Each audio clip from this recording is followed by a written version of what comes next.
وہ ہم ابھی تک وہ داڑھی بنانے میں، خط بنانے میں، ختنہ کرنے میں، حلوہ کھانے میں، امامہ باندھنے میں لگے ہوئے ہیں.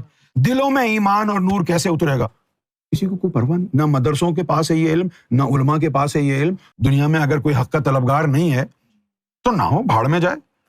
ایک دن قیامت تو آئے گی نا، دودھ کا دودھ پانی کا پانی ہو جائے گا. اب یہ بات تو آپ بھی بخوبی سمجھ سکتے ہیں کہ اللہ کا منصوبہ کیا ہے، اللہ نے کیا کیا، اس کا جواب ہم کیسے دے سکتے؟ یہ تو اللہ ہی بہتر جانتا ہے نا اس نے یہ کیوں کیا. لیکن اگر اللہ نے یہ پہلی دفعہ کیا ہو تو پھر ہم پریشان بھی ہوں. اس سے پہلے بھی تو اس نے یوسف علیہ السلام کو کیا کیا؟ مصر کے بازاروں میں بکوا دیا. ایوب علیہ السلام کا بیٹا یوسف علیہ السلام کو ادھر ادھر کوئی اٹھا کے لے گیا، وہ روتے رہے، ان کی آنکھیں گل گئیں رو رو کے.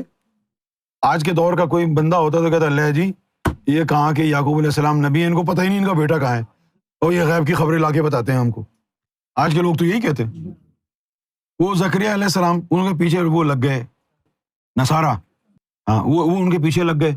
شیطان نے کہا کہ وہ جنگل میں بھاگا ہے. اب انہوں نے دیکھا جی پیچھے لوگ مارنے کے لیے ان کو آ رہے ہیں. انہوں نے درخت کو کہا ہے درخت مجھے پناہ دے. درخت کھل گیا، وہ اندر تھوڑا سا کرتا باہر رہ گیا. شیطان نے ان کو کہا دیکھو کرتا باہر ہے، درخت کے اندر گھس گیا ہے. وہ آرا چلا. اب جب انہوں نے آرا چلایا تو زکریا علیہ السلام نے اللہ تعالیٰ کی بارگاہ میں فریاد کی، اللہ مجھے بچا. انہوں نے پتا کیا کہا؟ انہوں نے کہا کہ بھائی کیسی مدد؟ بولے جی میرے پیچھے شیطان اور دشمن لگا ہوا ہے، مجھے بچا.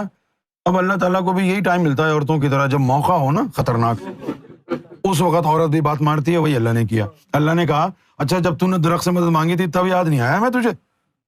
اچھا اب کوئی پوچھنے والا پوچھے جو زکریا نے کہا درخت کو کہ درخت کھل جا، وہ تیری طاقت تھی یا زکریا کی تھی؟ ظاہر شاہ جا کے بولے درخت کو کہ درخت کھل جائے تو میں منہ کٹا لوں اپنا. وہ طاقت کس کی تھی جس نے درخت کو کھولا؟ اے درخت کھل جا، درخت کھل گیا. یہ کس نے کھولا درخت کو؟ یہ صادق جا کے بولے اے درخت کھل جا، ہو سکتا ہے درخت تھپڑ مارے اس کو.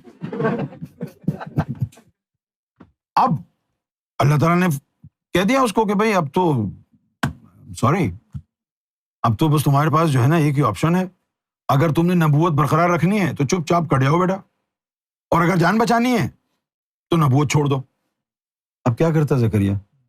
وہ بات ہی اللہ ایسی مار دیتا ہے کہ آدمی کہے بس ٹھیک ہے، کیا کرنا ہے ایسی زندگی کا جس میں یعنی مردود ہو کے مرے آدمی. انہوں نے کہا ٹھیک.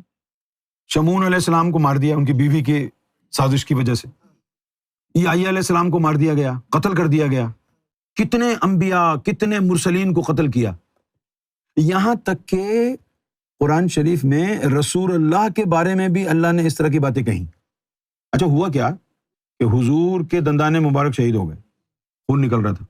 اب وہ بھگدڑ مچ گئی اور کسی منافق نے شور مچا دیا کہ معاذ اللہ حضور کا انتقال ہو گیا. اب جیسے ہی صحابہ کرام کو یہ یعنی آواز ان کے کانوں میں پڑی کہ حضور کا انتقال ہو گیا تو وہ ان کے تو ہاتھ پاؤں پھول گئے کہ بھائی اب لڑائی جھگڑا کرنے کا کیا. وہ تتر بتر ہو گئے، افراتفری مچ گئی، وہ ہار گئے جنگ. اس کے بعد جو ہے وہ آیت اتری. اللہ تعالیٰ کیا فرما رہا ہے کہ اگر رسول اللہ کہیں شہید ہو جائیں، مارے جائیں، قتل ہو جائیں تو کیا تم الٹے پاؤں بھاگ جاؤ گے، دین کو چھوڑ دو گے؟ اور پھر اللہ تعالیٰ کہہ رہا ہے کہ محمد رسول اللہ سے پہلے بھی کئی رسولوں کو مار دیا گیا، قتل کر دیا گیا، تو کیا اس کا یہ مطلب ہے کہ تم دین چھوڑ کے بھاگ جاؤ گے؟ اب اللہ نے جو یہ آیت نازل فرمائی تھی تو اس کا مطلب یہ تھا there was a possibility that the prophet might be killed. اور کیا مقصد ہے اس کا؟ جبکہ باطن کا قانون لوح محفوظ پر کیا لکھا ہے کہ 5 اولو العزم مرسلین کو قتل نہیں کیا جا سکتا. کیوں نہیں کیا جا سکتا؟